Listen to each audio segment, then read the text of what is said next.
வணக்கம். போதி தர்மர் அவர்கள் சீனாவிற்கு சென்று அங்கு கன்ஃபியூசஸ் மதத்திற்கும் தாவோ மதத்தினருக்கும் இரண்டு பிரிவினருக்கும் இடையே சீனர்கள் மிகவும் கஷ்டப்பட்டு கொண்டிருக்கிறார்கள்.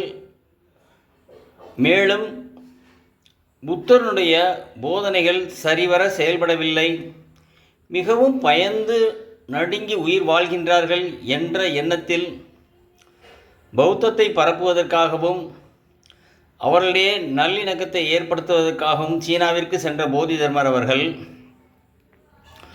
ஒரு காலத்தில் அங்குள்ள சீனர்களாலே மிகவும் துன்புறுத்தப்பட்டார். உதாரணத்திற்கு, ஒரு கரையிலிருந்து மறுகரை வரை செல்ல வேண்டிய ஒரு சிறிய தோணியில் ஒரு 20 பேர் செல்லும் இடத்தில் ஒரு இடம் மீதி இருக்கும் பொழுது போதி தர்மர் அவர்கள் செல்லும் பொழுது அவன் ஒரு இந்தியாவிலிருந்து வந்த ஒரு கருப்பு நிற ஒரு மங்க் அவருக்காக ஏற்றுவதா என்று காத்திருந்து ஒரு சீன தேசத்து மங்க் வரவும் அவரை ஏற்றிக்கொண்டு அக்கறைக்கு செல்கின்றார்.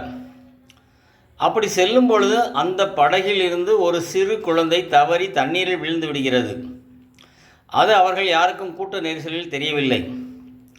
இதை இவர் அடுத்து இந்த கரைக்கு வருவதற்கு ஒரு நாள் ஆகும் என்று தெரிந்திருந்தும் காத்திருந்தவர் தன்னுடைய ஞான கண் மூலம் பார்த்து அந்த குழந்தை தண்ணீரில் உள்ளதை பார்த்து தன்னுடைய போர் பயிற்சி திறமை, குங்ஃபு போன்ற கலை அதில் கற்றுக்கொண்டதை வைத்து தண்ணீரிலேயே நடந்து சென்று அந்த குழந்தையை காப்பாற்றி மறுகரைக்கு கொண்டு போய் விட்டார். இப்படி அவர் தன்னைத்தானே ஒரு சக்தி வாய்ந்தவர் என்று நிரூபிப்பதற்கு அவர் சீனாவிலும் மிகவும் கஷ்டப்பட்டு கொண்டுதான் இருந்தார். அவர்களுடைய கருத்துக்களை அவ்வளவு எளிதில் யாரும் ஏற்றுக்கொள்ளவில்லை. ஏனென்றால் அவரிடம் நிறம் கருப்பாகவும் இருந்தது. அவர் யாரிடமும் பேசவும் இல்லை. அவரிடம் ஒரு கேள்வி கேட்க வேண்டுமென்றால் அவர் குகையில் தியானம் பண்ணி கொண்டிருக்கும்போது அவர் முதுகுக்கு பின்னால் உட்கார்ந்து கொண்டு கேட்கும் கேள்விக்கு முகத்தை பார்க்காமலே பதில் சொல்வார். அப்படி இருந்தும் அவர் வாழ்ந்த காலத்தில் அவருக்காக ஒரு 1000 சீடர்களுக்கு மேல் தேர்ந்தெடுத்து அதிலும் குறிப்பாக ஒரு 4 சீடர்களை தான் அவரால் தேர்ந்தெடுக்க முடிந்தது.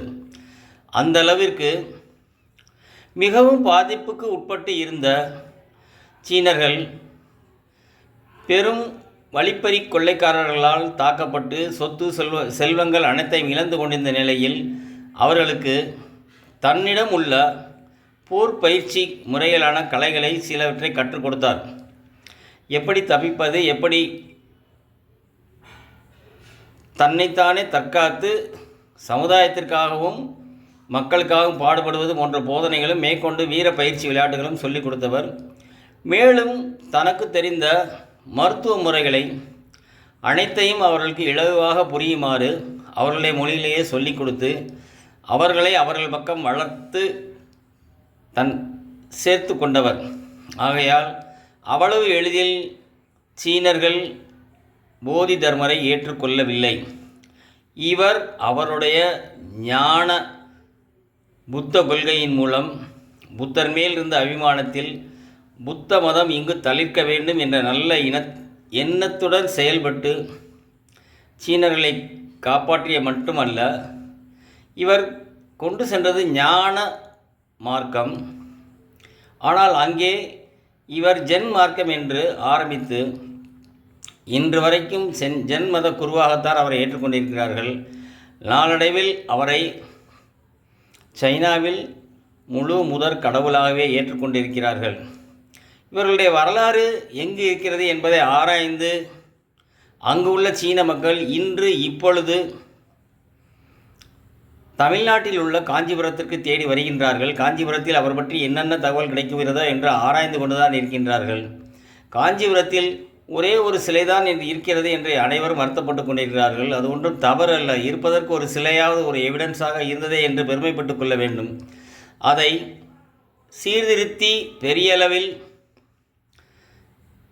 போதி தர்மர்களுக்கு தமிழ்நாடு அரசு கௌரவிக்க வேண்டும் என்று கோரிக்கையும் வைத்திருக்கின்றார்கள். அதை தமிழ்நாடு அரசும் கோரிக்கையை மறுபரிசீலனை செய்து அதற்குரிய ஆவணங்கள் கிடைக்கப்பட்டவுடன், சரியான தகவலுடன் கிடைக்கப்பட்டவுடன் கண்டிப்பாக போதி தர்மர் பற்றி ஒரு டெம்பிள் இங்கு அமைக்கப்படும் என்று உறுதியும் கூறுகிறார்கள். தனிப்பட்ட முறையிலும் போதி தர்மருக்காக இங்கே காஞ்சிபுரத்தில் கோயில் கட்டி கொண்டு தான் இருக்கின்றார்கள்.